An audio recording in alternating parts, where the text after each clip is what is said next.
Good morning. It is the day before Christmas, Christmas Eve day, and I am on my way to take my car to the garage. But I want to talk a little bit today about politics and start off with a spelling lesson. P-O-L-I-T-I-C-S. Did you get that? P-O-L-I-T-I-C-S.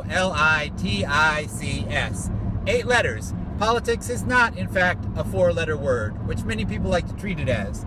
And granted, some people would point out that it is, in fact, 2 4-letter words, perhaps looking at the first one as an aberrant spelling of the prefix poly, meaning many, and the second half being an aberrant spelling of the word ticks, which are small, annoying insects that carry deadly diseases. Maybe that is an accurate summation, but it shouldn't be. The word politics means basically having to do with or relating to citizens, and that's all of us.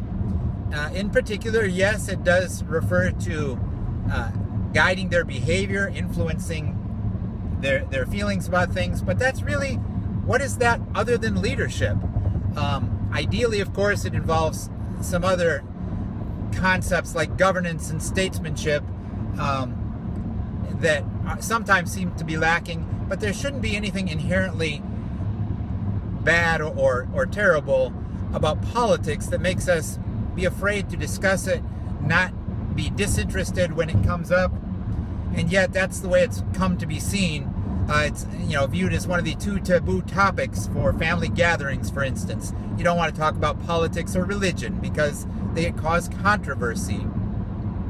But they shouldn't. Well, at least politics shouldn't. Politics is just, again, as I say, has to do with establishing what direction a people wants to go in. And that should depend on consensus, and so we should all be a part of that. The reason I think that politics has gotten a bad rap, especially in America, and in particular in the United States, is the way it's practiced so often. And I think there are several factors that contribute most to this distaste we feel for politics. The standard operating procedure for too many politicians these days involves a regular pattern. 1, you have to demonize the opposition. 2, you must divide and conquer. And 3, present the voter, the citizen, the population with a series of false choices. And I particularly owe my thoughts on this to a book by E.J. Dionne called Why Americans Hate Politics, which I read many years ago when I was in college. It was important to the first Clinton presidency. An excellent book that I highly recommend reading. False choices, just as one example, is that you have to be either completely for, or completely opposed to abortion rights, or the right to choose, depending on how you want to phrase it. You can't you can't want to reduce the number of abortions without wanting to completely make them illegal, for example. Gun rights, you have to be either completely for letting everyone have a tank in their garage, or you have to be completely for disarming the citizenry. There seems to be no middle ground, according to most of the people with the microphones these days. And that's just wrong.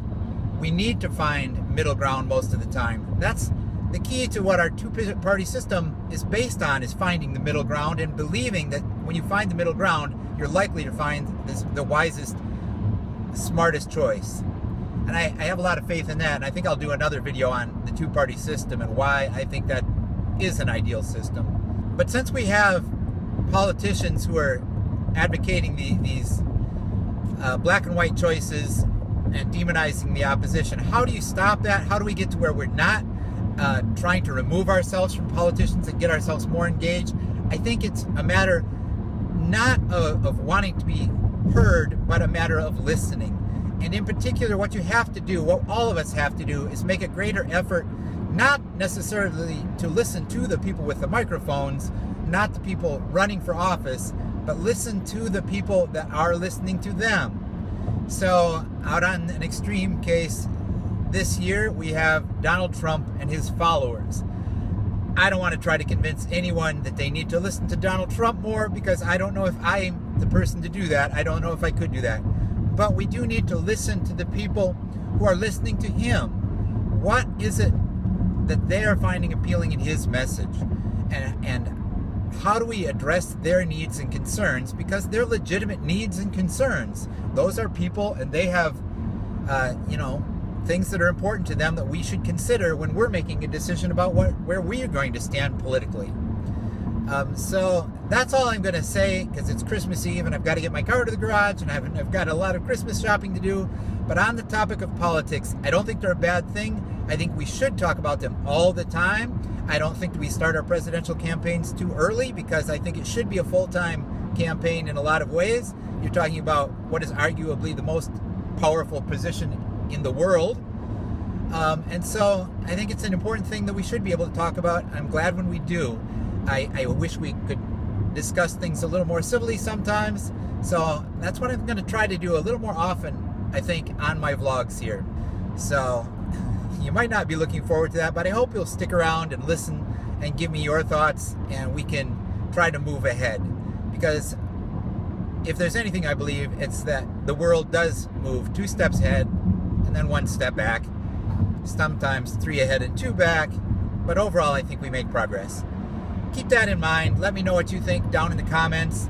Until next time, don't forget to be awesome, and I will talk to you again soon, hopefully.